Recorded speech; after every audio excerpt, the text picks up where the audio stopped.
Tumugon sa tawag ng Disaster Risk Reduction and Management Office ng Bacolod City ang UNTV News and Rescue Team hinggil sa motorcycle accident sa Romuald Drive, Barangay Tangub, Bacolod City. Nadatnan namin siya na nakahiga sa kalsada na iniinda ang sakit ng kanyang balikat sa kanang bahagi at nanginginig din ang pasyente. Tinanong ko siya kung nilalamig siya at ang tinanong ko rin kung magpapadala ba siya sa ospital. Noong una, nag-refuse siya, ngunit nandun yung kanyang kapatid dahil ang sabi nga nila, malapit na lang siya sa bahay nila nung nangyari ang aksidente.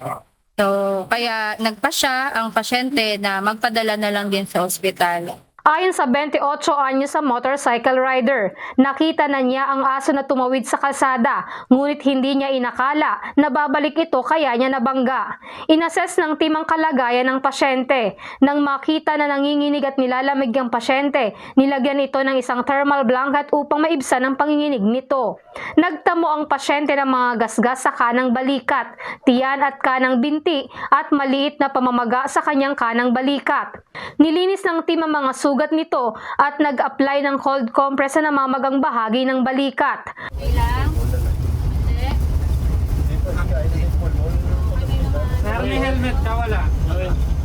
Matapos mabigyan ng first aid, dinala sa Corazon Locsin, Montelibano Memorial Regional Hospital ang pasyente para sa karagdagang atensyong medikal.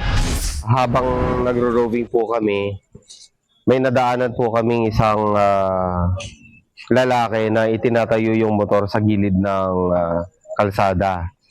Tapos nung nilapitan po namin siya, nakita po namin yung kanyang muka, may mga sugat at sa iba-ibang parte ng katawan.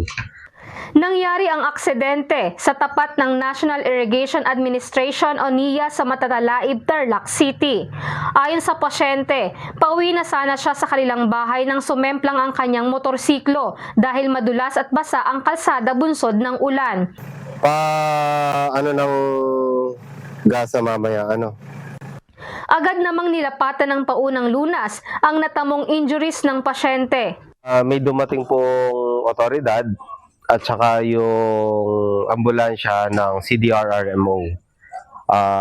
Na-endorso naman po yung pasyente sa kanila ng maayos.